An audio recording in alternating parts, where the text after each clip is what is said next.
Good evening, everyone. Thank you for joining us tonight. Tonight, I'm really delighted to introduce you to Simon Crowther, who's joining us. Simon, hello, everyone.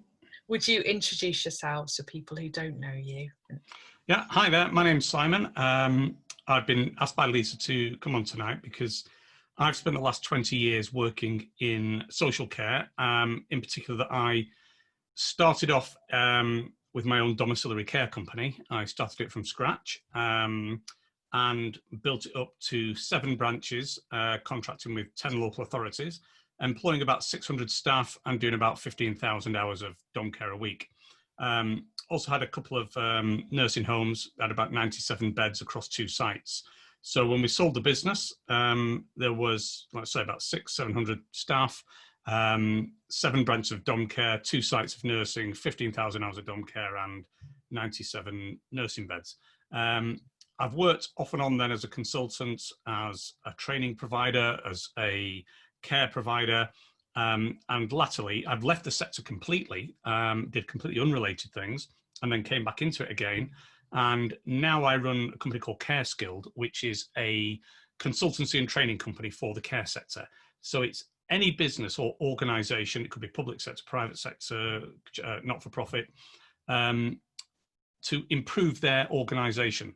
And that could be improvements on business, it could be improvements on profitability, it could be improvements on quality, it can be improvements on growth, or advice to new entrants into the sector, or people that have been working for a long time in the sector and want to grow or want to know how to exit the sector or enter the sector. So that's pretty much how we set ourselves now. It's you know, we can run MVQs in care, we can do a moving and handling course, or we can do a complete turnaround of a business. It's a really wide spectrum of everything, isn't it? From what you've just said, I know that people will be going, what is dom care?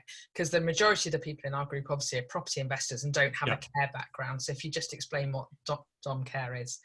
Yeah, domiciliary care is care which is delivered in somebody's own home. So it's when a care worker or a support worker will travel to somebody's own home to provide care to enable that person to remain in their own home. So generally, there's obviously a whole spectrum in the care sector, from very low level at one end, where you might help somebody with shopping and cleaning, you know, just to help them with get on with activities of daily life, right the way other to being in a hospital ward on intensive care. And in every sector along there, on that whole spectrum, there's different elements of care. So domiciliary care is where you've got care workers going into people's own homes so that they can continue to live in their own house. Then you have residential care, which people are probably more familiar with nursing homes and residential care homes. Maybe hospices would come under that as well. And then you also have supported living, which I think a lot of people on here would be interested in, which is where you have people who are being encouraged to live an independent life in their own home, but need support to do that. So they would have tenancies in tenants, but they would have a care element going in as well. So yeah, we provided domiciliary care and residential nursing care. And I suppose the difference between domiciliary care and supported living setups is that generally the supported living setup will be established for someone who needs care throughout their lifetime, whereas domiciliary care might be a short intermittent thing or something that someone progresses to. Not necessarily. It's more about the requirement of need. So supported living, domiciliary care is just the care element. So you could have somebody in supported living who is also in receipt of domiciliary care. So supported living is somebody who maybe has learning disabilities, maybe has mental health issues, perhaps you know, they could be homeless with substance abuse problems. So it's somebody who isn't, you know, could be independent, but needs a level of support in order to enable them to maintain that independence. So typically you would say it's people with learning disabilities or mental health problems, but it's actually much wider than that. But if you take people with learning disabilities, for example, people are perfectly capable of living independent lives, but as long as they have a little bit of support. So they can have, rather than being, you know, many years ago, people would be in institutional environments and in institutional care. Whereas now that's not You know, we don't tend to do that now, because with support, it's quite surprising that people are able to live quite independent lives. So they will have their own tenancies, and that's where you know, everybody here who's listening will come in. They are landlords who are looking to get tenants into their property. So the person coming in would be a tenant, albeit somebody with learning disabilities. But that person coming into the property will also need a package of care with it and support. And I'll come on to two differences there. There is a difference between care and support, and I'll come on to that in a second. They will need a package of care and support in order to enable them to live as the same as everybody else, as a citizen within society, independently in their own flat, or house, which may be, you know, the people here, the audience who are listening tonight, might be the landlord or might be the property owner. So that's the kind of difference. I suppose the difference between care and supported living is we refer to care when somebody is in receipt of personal care, and that is a definition under the Care Act of receiving a certain amount of intimate care. So if you're helping somebody wash themselves, dress themselves, if you're touching somebody or giving some kind of intimate support, that would be classed as personal care. Supported living would be helping somebody who didn't need any care element, but perhaps still didn't quite needed to help to work out their bills, to budget, to access public transport, to access the facilities that are available to all of us that we take for granted. But somebody just needs a little bit of support to help. So they don't need personal care, they can look after themselves, but they haven't got the ability initially to be able to live fully independently without that help and support. So it's really clear the difference between the two for people. Yeah. And like you say, there's big overlaps, so people may receive both. Yeah, absolutely. And that's where people make mistakes quite often is, and the Care Quality Commission, which is the regulator for care in the UK, whether it be hospitals or care providers, are coming down quite heavily on people who provide supported living, but who are not registered with CQC when they're providing personal care.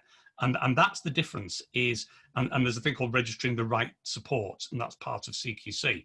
And we've seen a couple of panorama issues where, you know, that's focused on supported living, that's focused on people with learning disabilities.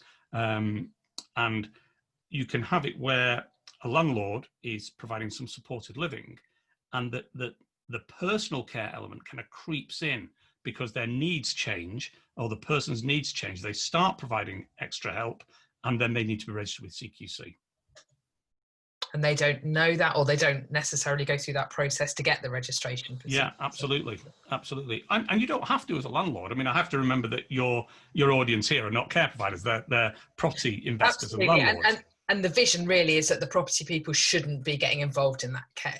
Absolutely. There are some grey areas, obviously, but yeah. really for the basics of the setups that we're talking about with the property investors in our group, they're generally staying as defined property investors, and they have a tenancy agreement with ideally with the registered provider who sits in the middle, a housing association, and then the tenant themselves, and then the care is on the side, isn't it? It's completely separate. However, there are some grayer areas, aren't there, where you have maybe the care provider or the charity has taken the lease on the property in some of the sort of the lower level needs. This does happen quite a lot, or in the transient. Say people who are street homeless, who are having a year or 6 months of input and support to become more independent, move on to their own tenancy. So the care providers or charities will take the lease on the property, but will also be the ones providing the support.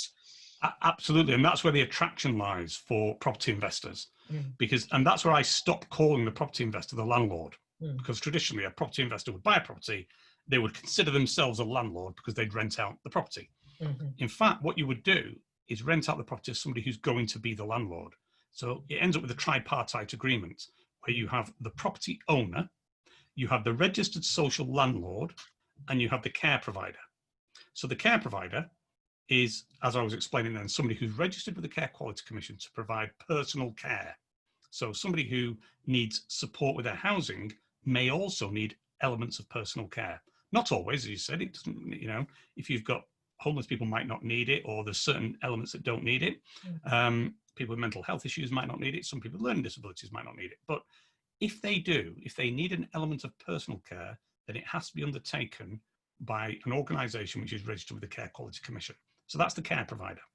You then have the registered social landlord. And the registered social landlord is a not-for-profit organisation, such as a housing association, who would take on the role of both the landlord and provide some of the support, not always, but sometimes provide some of the low-level support. So that low-level support may be helping with the bills, helping the non-CQC registered stuff, the non-personal care stuff. And then they would, instead of buying their own properties, they would then lease a property from a property, and that's why I call them a property owner. They would then lease the property from a property owner.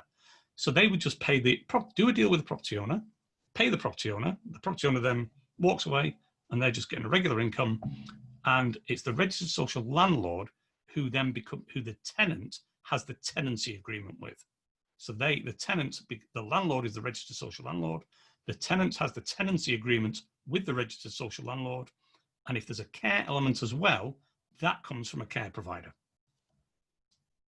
There are so many different variations on this model. The more people I speak to about it, the more different setups there are, and I think that's what's very confusing from property people's point of view, is trying to understand who it is who's approaching them and asking for the lease on their property. And the thing that people really struggle with is, well, how do I know that they're a good provider? How do I know that actually they're saying they want to take my property for the next 5 years? How do I know that they're going to be able to pay the bills on, that they're saying they're going to do, and understanding that level of due diligence is something that really concerns a lot of property investors. And I know that's, something we're going to talk about. What would your advice be for property people thinking, in that situation? It's a case of doing, like any business arrangement you go into, do your due diligence. So, and it is just slightly different from if you're a regular property developer and you're developing property to lease it out on the open market in order for, residential lettings, you do a certain amount of due diligence on that person. And I am sure there's plenty of people out watching this right now that have been stung for rent, stung for, where the deposit doesn't cover it, where the house is a mess, you've been stung. That's part of the nature of the business. And you try your best to limit that by doing your due diligence. And it's the same when you do this. So you need to look at, there will be people who want to enter the care sector who'll be coming to you saying, I want to take a 5-year lease off you. And they'll take the lease off you, but actually, they're not registered with Care Quality Commission. They're not a registered social landlord. They themselves are new to the sector. And then suddenly you've signed a deal with somebody who can't fill the house. So if they're not paying you rent, how are you going to pay, where's your investment, or how are you going to pay your mortgage, or where's that coming from? And the due diligence is pretty common sense, really. It would be, check them out. How long have they been trading? The standard stuff, how long have they been trading? What have they done before that? Even if they're a new company, have they got a history of it? So I've just recently set up a care provider. So if you look on the CQC, it appears that I'm a brand new company, but I've been doing this 20 years. But if you look on my LinkedIn profile, it's all there. So you can do your due diligence on me to find, to dig a bit deeper. Are they registered with CQC? So the other thing to remember is, are they registered with CQC? Now, how would you check out, Simon? If you can go onto the CQC website, and it is a legal requirement. If you're registered with CQC, the CQC require 2 individuals to be registered as a matter of public record. It's almost a mirror of Companies House. This, it's a similar thing where if you want to check on a director at Companies House, you can do it. It's a matter of public record. It's also a matter of public record on the CQC website, completely accessible. You have somebody called a nominated individual and somebody called a registered manager. So if anybody watching this now types into Google cqc.org, goes to the CQC website, types in my name, Simon Crowther, it should come up straight away that I am the nominated individual and registered manager of Care Skilled Home Care, and you'll see the details on there. So that's very easy to check. You can also cross-reference that to Companies House then and see what people are, you can actually start finding out what people are doing, and they are legal requirement things. The other thing to remember is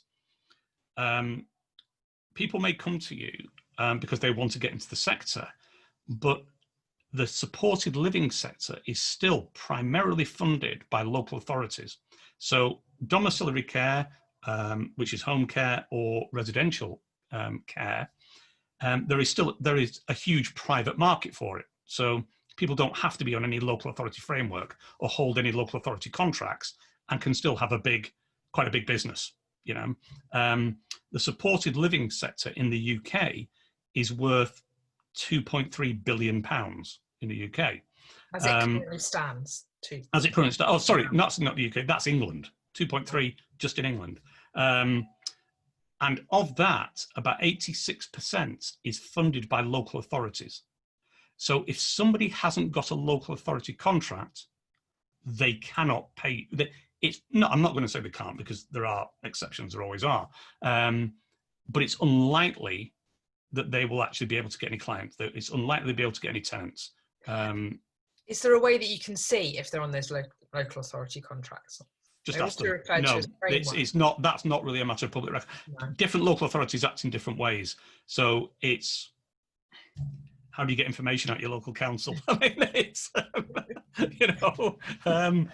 things of these are supposed to be a matter of public record, but if somebody is, ask them to prove it, and they will be able to provide proof. It's if I had a one, I would absolutely provide it to the landlord. So I would actually state to the landlord, are you on a framework? Have you got clients? So it's not hard. And it is also referred to as a framework, isn't it? Yeah, that's terminology changes, but basically they have to be on some kind of framework or block contract, or it's usually referred to as a framework. That's kind of the buzzword at the moment. Either way, it will be an official contract that they will have the local authority. It doesn't guarantee them anything. It just means they're on a list. It's basically an approved supplier list. So if they're on an approved supplier list, it means they're entitled for the local authority to contract with them to provide support to people. If they're not on that, it's harder. It's not impossible. And there's plenty of people out there who are specialists who are not necessarily on framework, but that's a smaller market. Yeah. And they'll often be providing it over a wider area, won't they? A lot of the specialists I've spoken to might cover a bigger area, but be outside the framework. Or they might, deal with certain specific specialisms where they might be funded by the NHS, for example, rather than the local authority. Yeah. But that's a really useful point, isn't it? To make sure they're on a framework in the local area that they're talking about, because it means they will then be able to access, like you say, it's not guaranteed, but you'll be able to potentially access referrals. Yeah. If they're not on it, it's almost impossible unless they have a very good reason, like we talked about, they're a specialist in some area, or they kind of need to justify why they're not on it to you, don't they? If you're doing that due diligence on them. Yeah. I suppose the way to think about it is, if you're, I don't know what your market of people here who are watching this. I don't really know what their market is, but generally, with most property investors of this level, people are looking for residential lets. That's the background, as opposed to commercial property. Yeah, I think the thing that a lot of people like is the idea that, one, they like the idea that they're helping people, to house people, but they also like the fact that their properties will be taken for a longer period of time. They don't need to worry about the voids. We'll talk about voids in a minute. Yeah. I know, but they don't, that from their point of view, it's almost more of a hands-off strategy once it's handed over to that provider who's going to be looking after it. And that's the point I was making. But to get to that point, it's more like a commercial property let than it is a residential property let. Even though it is residential, actually the frame of mind you have to be in is more of a commercial one. So if I'm going to rent an office, for example, there is no set formula. It's whatever I can negotiate with the landlord. Yeah. And I've got to judge how desperate the landlord is on how many free months rent they're going to give me. What can I bargain them down on the rent? Can I get them to do a bit of work? It just becomes a pure business to business negotiation of what I can get the most of for myself. Yeah. That is more like what, as opposed to renting your house out to a residential let, where it's pretty much set. You set the rent. Here's a standard set of terms and conditions. There's a standard set of laws that apply, and that's what you're going to do. On this, because it is far more business to business. And it's about then, coming onto the voids and things, it's about setting your stall out and doing the groundwork that, yes, you can walk away and say, you know what, I've let that for 5 years now. It's somebody else's problem. I'm just going to reap it. But you've got to put the effort in up front, you know, to find the right partners, network with people, start talking to care providers in your local area. Speak to them. Who are the care providers? Who are the registered social landlords in your area? You know, again, they're all charities. You can find them. It's not, you know, a little bit of research on the internet. You can find people. Speak to your local authority. That's easier said than done. They're quite hard to get hold of. Yeah. But you can speak to registered social landlords. You know, start networking and doing your due diligence the same way as you would do any other business to business, where some of it is factual, you know, checking, are they CQC registered care providers? Are they actually a registered social landlord? How long have they been going? What their accounts like? But also the same thing is your gut feeling. Do I get on with this person? Does this person seem legitimate? You know, it's far more of a business to business attitude than it is a residential let. Mm-hmm. That I'd say that's the main shift. Even though it is a residential let, the mindset is more business to business. Absolutely. I mean, since I've been phoning hundreds and speaking to hundreds of different care providers with the supported living gateway that we're setting up, the variation in standard in the conversations I'm having with people. And yes, on paper, this is a person who is only just setting up a service. It hasn't been running long, but actually they've been a mental health nurse for 20 years. They really understand the system. They're going to get really good referrals from the local authority because they are so well networked. And actually, you know, so it is, like you say, it's going with your gut feel as much and your understanding of the systems and their background, as well as using all those simple questions about, well, you know, where their business is. And there's also another thing that I probably need to throw in there is people might be confused as, why are there three parties? Why is there a property owner? Why is there a registered social landlord? And why is there a care provider? Why can't the care provider just go out and buy a house and do it themselves? Why can't the registered social landlord provide the care? Why can't the registered social landlord provide the house? And there is a very good reason for this. And it comes back to what I said at the very beginning about the individual tenant, and it's about their rights as a human being and their rights as an individual, where the care and the tenancy has to be completely separate. And that's so that the person doesn't have a chance of losing their home if they sack the care provider. Or they can move house if they want and move to another house because they fancy it, same as everybody else can, and they don't lose the care provider. So it's about them having the rights as a human, same as everybody else on this, you know, on this broadcast, who is capable of saying, I want to live in a different house, or I want to choose my own care provider.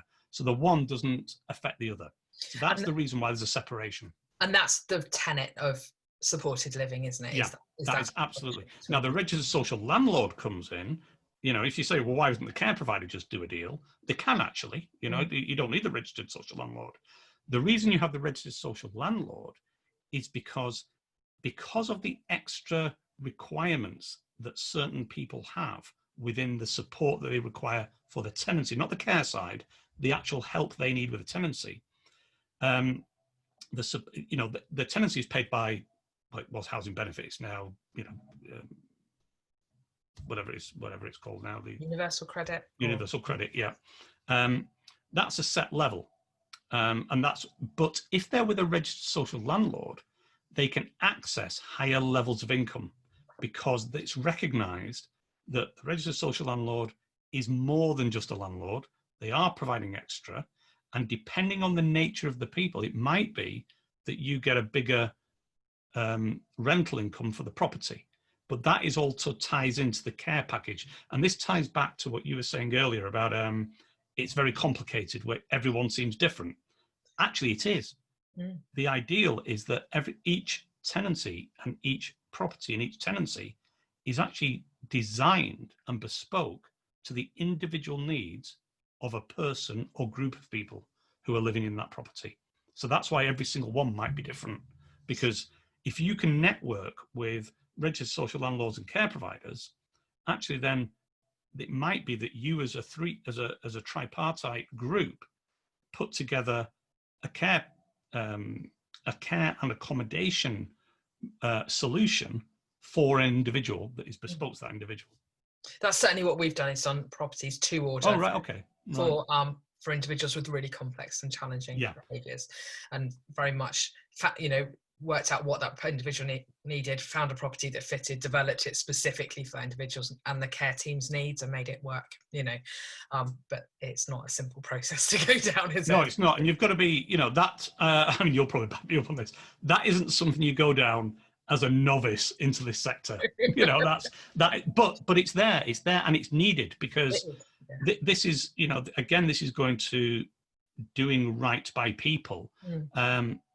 There are people languishing in secure hospital wards that are still like archaic institutions that you might have seen a couple on Panorama, that have been, Winterbourne View or Wharton Hall, which are the two that were most recent on Panorama, where people were languishing in these secure hospitals. Well, actually, they don't need to be, with the correct level of support. That obviously you're actually doing this. People can come out of those institutions and live as human beings in society. Absolutely. And that's a bespoke package. Yeah, I mean, today I was speaking to a mental health nurse who was talking about a young lady on one of her wards, quite an acute, secure unit, and she was discharged 12 months ago. She was ready for discharge, but because of the lack of property, she's still in that acute setting. She's not happy there. No one, it's not right for her or for anyone, but it's the property that's been a barrier to her getting out. It's, it's frustrating. And as you know, and as your audience here know,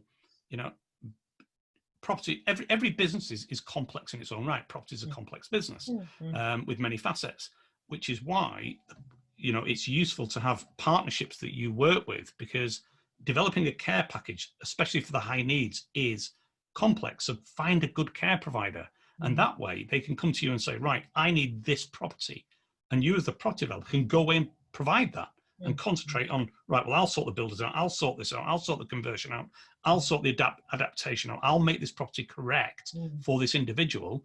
And then as a group, you can then go to NHS local authority and say, right, this is the solution for this person. Yeah. And that person comes out of hospitals or out of that secure environment. It's better for them because they're living independently. It's also a lot cheaper than NHS doing it. Yeah, way, way cheaper. Yeah. But more point, it's right for the person to live as a human in society. Yeah, and they can be part of a community. Yeah, absolutely. It's definitely the way it should be going. You talked about registering the right support. You briefly mentioned that. I think it's quite important to kind of touch on that in a bit more detail to explain what that is for people, if that's all right, Simon. I mean, that is a pretty complex area in its own right.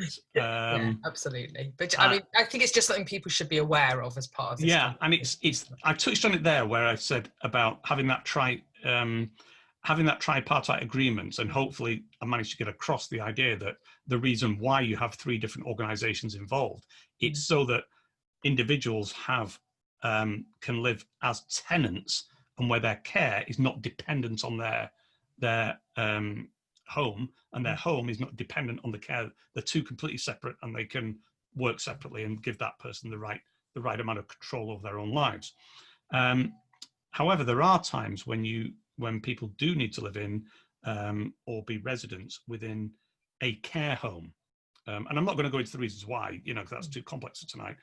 But that's the difference: is you could very easily become a care home by the property owner and the care provider having such a close relationship, or being the same organisation, that or there's no lines between them, where suddenly you've stepped over that line and you're no longer a landlord or a property owner or a care provider. You're actually a care home, and you've become a care home by default because of the way it's structured.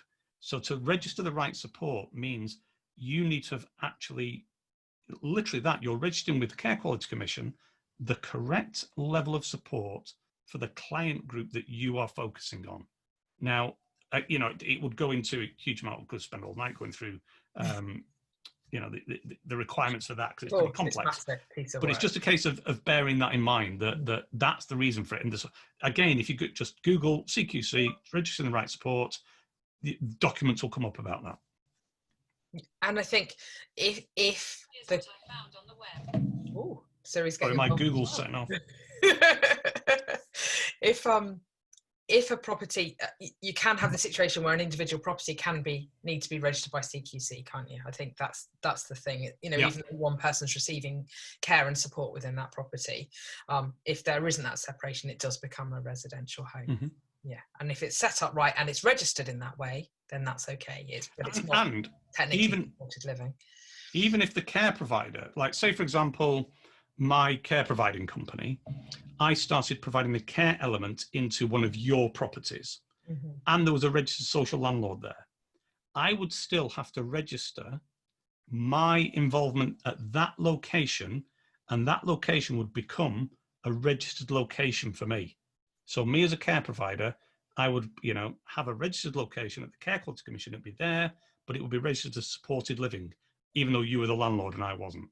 So the care element is being registered. You're not. You as a landlord is you're not on the CQC. That's my problem. You've handed the property over. It's not anything. Yeah. Absolutely. But it does become a registered location. Yeah, absolutely. And in that, with it being a registered location, you do have to. It has to be maintained. It has to be, health and safety has to require. It has to be of an appropriate standard. And that's where an agreement between care provider, housing association, and landlord comes in as well. Yeah, and maintaining that standard and who takes the maintenance of that property. And that's where if you're working with a registered social landlord or a registered provider, the terms are often interchangeable. They're slightly different, but they're often interchanged really. They would generally take on the maintenance of the property and take a small part of that enhanced housing benefit for repairs and damages to the property. Exactly, and again, we're now talking about voids and that. Yeah, I was going to say we're about to venture onto the voids thing. Is that comes down to negotiation. So the audience here, the people who listen to us talk tonight, clearly you just want to sign your property over and somebody pay your money every month, and that's it, and they take full responsibility. And some of you might be able to negotiate that. And that happens. That does happen. You can have a negotiation with a registered social landlord where you say, right, I want to make, 5, 7, 10%, whatever on my return on investment. That's it. That's my monthly amount. I'll sign a 5-year contract with you. And that's it. You walk away. And everything is they're responsible for. They're responsible for maintenance. They're responsible for upkeep. They're responsible for the voids. Absolutely everything. You've just signed a deal and walked away, and that's it. And that's the best position, obviously, you want to be in. You want to give the registered social landlord or the care provider the issue to deal with the voids, not yourselves. Excuse me.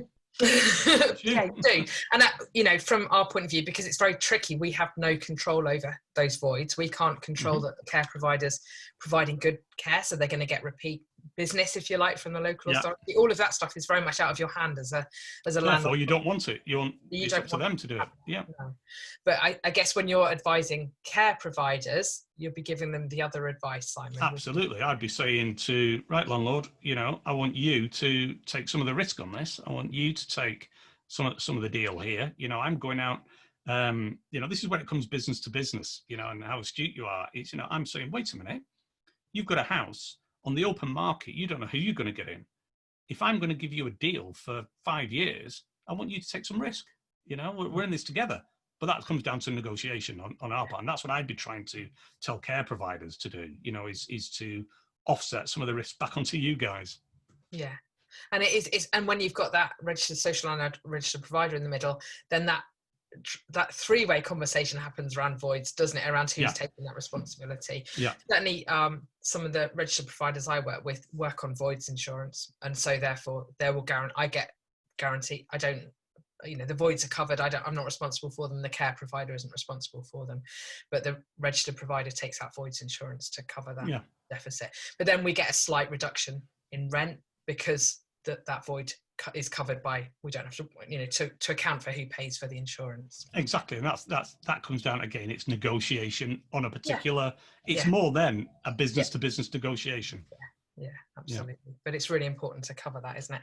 I'm conscious we've got quite a few questions people are pinging in. Right.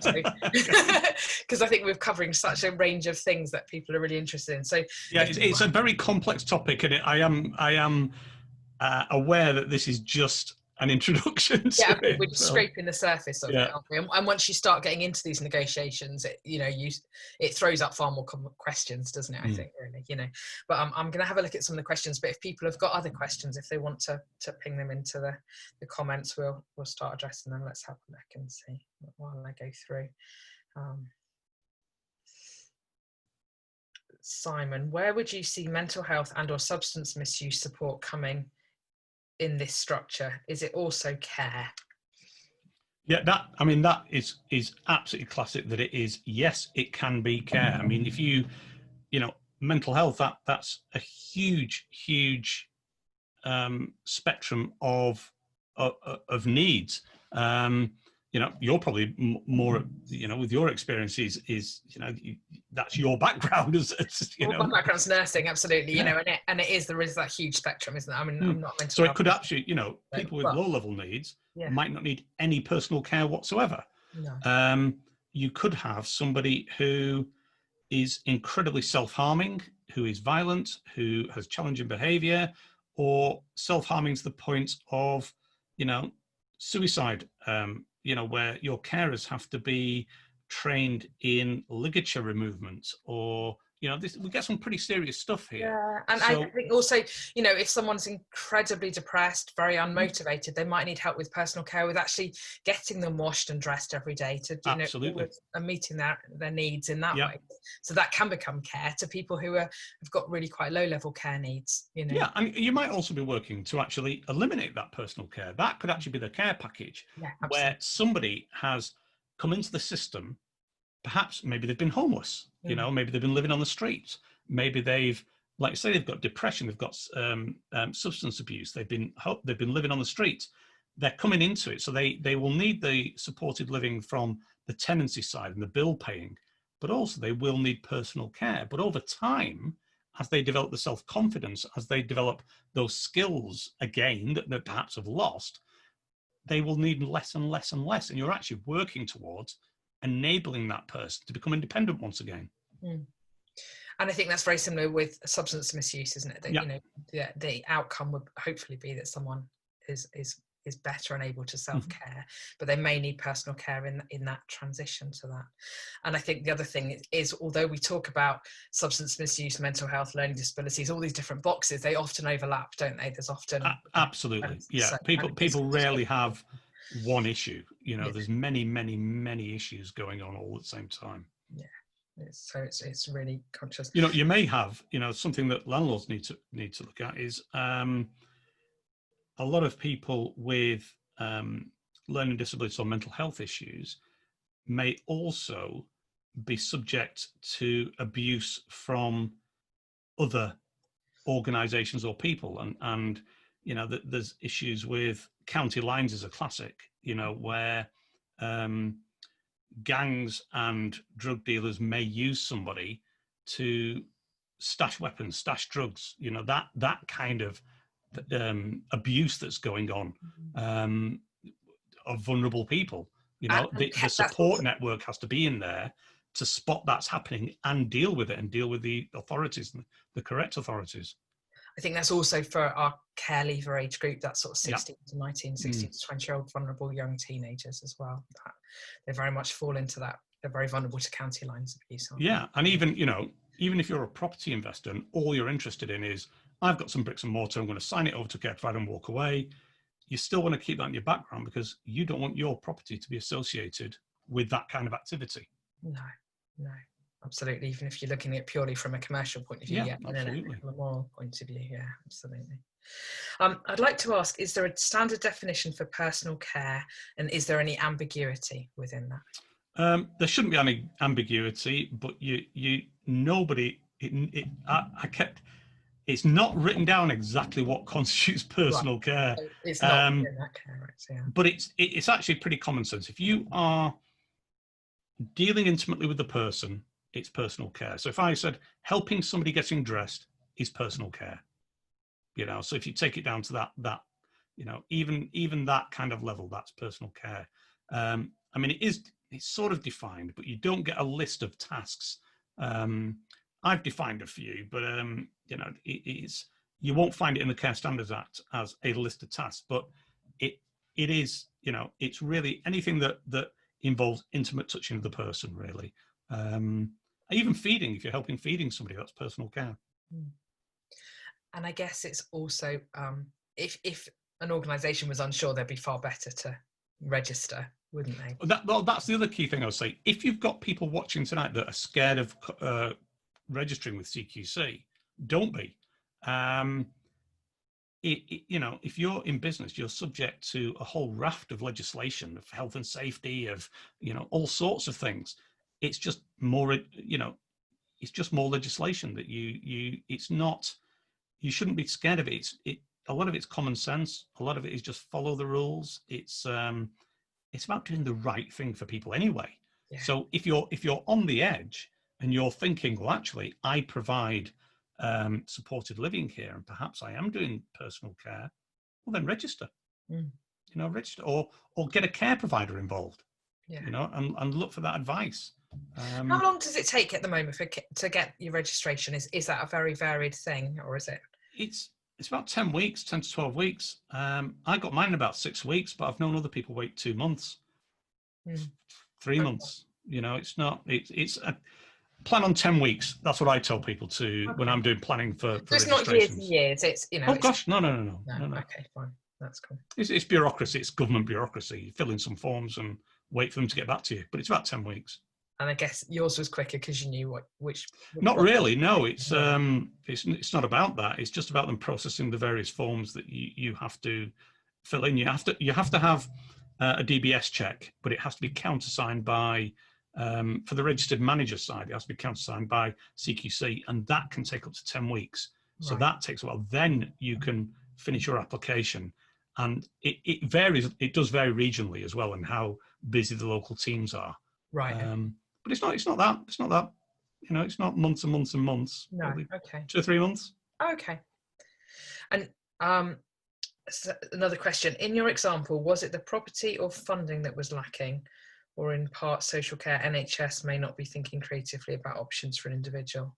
I wonder if this is about the mental health patient I was saying who'd been discharged. Yeah, I think you're probably best at that. I would say it's a mix of all. The NHS does not think creatively at all, and even if people within it do, because it's a big bureaucratic organisation, you know, and small entrepreneurial organisations can move and think far more creatively. It also depends on your local authority. Some local authorities are very quick, very open to ideas. Others aren't. You know, you hear a phrase called postcode lottery apply to a lot of things. Well, it's not a lottery. Different postcodes act in different ways because they have different local authorities with different priorities. Some are incredibly creative. Some are stuck in 20 years ago, you know, and very slow to react. It depends on your local authority. It depends on your local commissioning care group and how active they are. I mean, you're probably better answering that, to be honest. I mean, from that situation that we were talking about today, it seemed like it was very much the property, that she was ready to go, the care package, everything was in place, and it simply was a lack of appropriate property for her to move into. But I didn't, you know, that was a conversation we were having. So yeah. And where would the contract for this mental health support care sit with the registered landlord? Well, if it's care, that's what I'm saying before. It's about care provider. It's not to do with that. That they need to. Yeah, if it's care, then it's the care provider. The support part, supported living. And that, remember, going back to when I was talking earlier on about how the difference between personal care and between support. So you can have support that's provided, such as help with paying bills, help with non-personal care element. The registered social landlord might provide some of that. The care provider can as well. It really depends how the local authority decide to contract that support. So you'll have a support plan for that individual or the group of individuals within a house. You might have 2 or 3 people living in a shared house or block of flats or whatever. There will be individual support for that individual, and then there will also be joint support shared out between several people sharing a house. And that's done individually. A social worker will write the support plan in liaison with the care provider and with the supported with the registered social landlord as well. Yeah. Um, how would the accommodation provider decide how much to charge for the accommodation to the care providers? Most landlords in London want £1,000 per month per key. How viable is this? I'm guessing that's per room. I don't know. I don't know the London market, to be honest No. with you. I'm not well up on it. It's but this is where you will get your rent mainly through universal credit. Is it universal credit? Universal income? Yeah, I mean, it's normally, I think, the enhanced housing benefit, because you've Yeah. got that registered social landlord. Yeah, and then you've got the enhanced part. Yeah. So the basic is your standard housing benefit, and then with the registered social landlord, it's enhanced. So that's what you'll get by talking with the registered social landlord. Yeah, You know, that's how you'll work it out there. It's got to be market rent. I mean, the government, you know, these things are set based on market rent. yeah. So you're not, if you think you're going to get it, you know, that this is some road paved with gold, it's not. It's market rent. So if you're renting a house in London and you can get X amount per week or per key, you know, per room, that's what you'll get. That's what you'll get from the tenant. It's a standard market rate tenancy. It's not an aspirational market rent. It is comparables in that area market rent. Absolutely.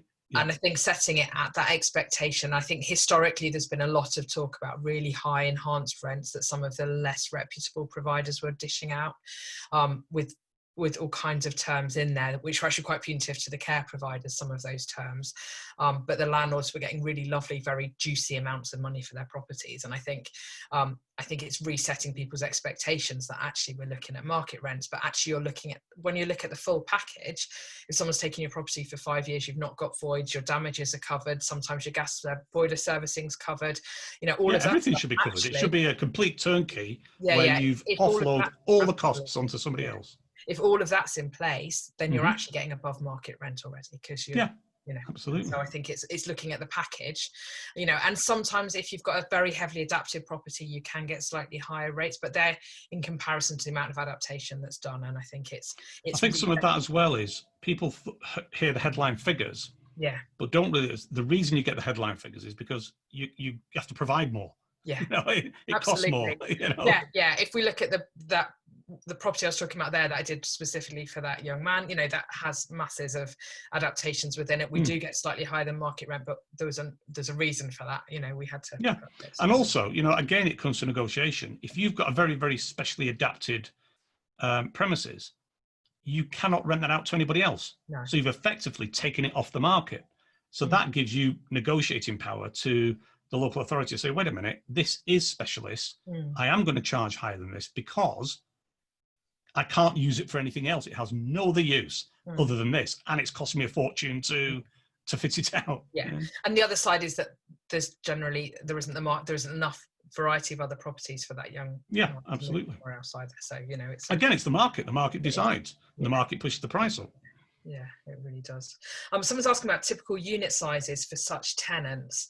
I think this is if you're happy for me to answer this one and chip in. Yeah, but absolutely. I think generally conversations are that they need to be, when we're looking, I've had so many conversations again with the supported living gateway. People keep saying, I've got this perfect property for you. It's a 30-bed HMO, or it's far too big, or it's I've got 10 studio flats. Well, how big are the studio flats? 15 meters squared.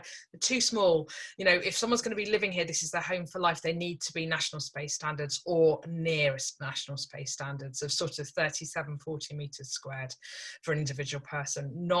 It isn't appropriate to be handing over tiny little spaces to people if this is where they're going to be living, particularly people who maybe do have complex needs and need a bit more space or a breakout room, or, you know, but it's very much on a needs basis, I think, you know. And so therefore, actually, if you're talking about your care leavers who perhaps are going to be who've only been in a bedroom in a house, who are then going to learn some skills in this property for 6 months, a year before they take their own tenancy, then perhaps a small studio is appropriate because it's not so difficult to manage, you know, or street homeless, because again, it's a transition property. So I think it's a case-by-case situation on size of property. But I think normally, also there's a toss-up there, because local authorities like larger facilities because it's actually cheaper for them.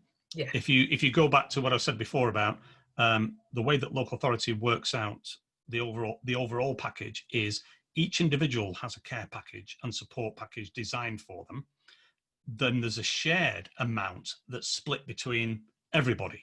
So for example, if there are night staff required at night, but maybe a sleeping night, so you've got one staff member asleep on premises, that staff member's wages is split between the cost of all the tenants. So the local authority likes a bigger place because it's cheaper.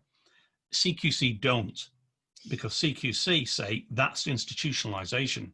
And in fact, what they want to see are people living in the community, living in their own home in the society. Therefore, they're dead set against these large organizations. So there's two parts. The local authority who pays for it and CQC who register these things are at two opposite ends of what's required. So, and as you said, there isn't a typical amount because it should be done individually per person. But the local authority would prefer it to, because they're thinking of numbers, they're thinking of costs. Absolutely. And you also get compatibility issues, don't they? People expecting absolutely a large HMO to work for people with mental health problems that, doesn't work. You get compatibility issues in any HMO, you're going to have that almost amplified. HMO licensing has been an easy route to market for accommodation providers in the past. Most councils are now implementing Article 4 directions. What will you recommend in such locations as the best route? Change of use to C2. That's a complicated planning question, Sam. That's not really for here. I think someone else is saying, can one obtain an intent or agreement in principle from the care provider before going through extensive alterations to make it suitable? It's a trick. I would, again, that comes down to, I would say yes. I mean, if I was, again, that comes down to negotiation. If I was advising a care provider, I'd say no. If I'm advising one of your guys, I'd say yes. It's, absolutely. If I was putting my money in a property, I would absolutely would want guarantee from the care provider before I start. I'd want guarantees from the local authority that the care provider could prove that the local authority was going to pay it before I did any major capital investment like that. In reality, it's incredibly difficult to get a guarantee in that situation because no one will sign that or take responsibility because partly it's that tripartite, almost more people involved in it agreement. So you almost, as the property investor, to move things forward, do have to take a little bit of a gamble on that situation. And in that situation, I would say you're looking at your exit. So you're looking at, okay, fine, I'm not going to buy a property that can only be used for that one thing. If this was to fall through, can I rent it as a standard family market? And would the numbers still stack? Can I rent it for a student HMO? Whatever as a backup. You need to have, your 2 or 3 exits like you would on any other property investment, really, but it is a really tricky one to try and get that tied down. It can be easier when you're just negotiating with a charity or a care provider who's just doing it you can have those conversations like Simon's saying, but when you're looking at those big, the proper supported living arrangement, it's a complicated arrangement to try and get anyone to take ownership of, really. And, I think we've come to the end of the questions, Simon. Thank you ever so much. It's been really helpful. I'm going to end the streaming there.